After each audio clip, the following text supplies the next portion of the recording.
আসসালামু আলাইকুম, কেমন আছো সবাই? আশা করি সকলে খুব ভালো আছো। রোজা কেমন কাটছো অবশ্যই কমেন্টে জানিও।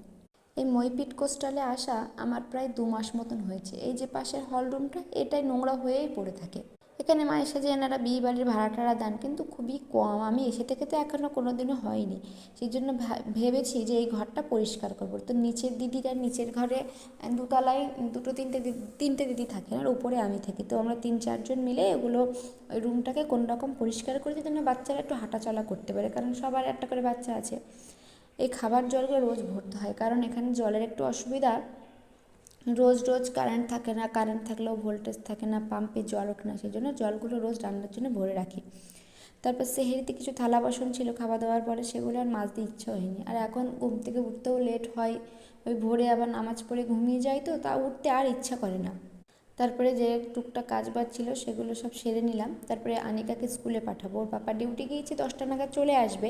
সেজন্য ওকে তাড়াতাড়ি করে আমি আর কি দেবো, আমরা দুজনই রোজা আছি, সেজন্য ওকে একটু চাউমিন বানিয়ে দিলাম, স্কুলে নিয়ে যাবে এবং খেয়ে যাবে। আর দুপুরের জন্য একটু খিচুড়ি বসিয়ে দেবো। ঈদের কেনাকাটা কি প্রায় সব শেষ হয়ে গেছে।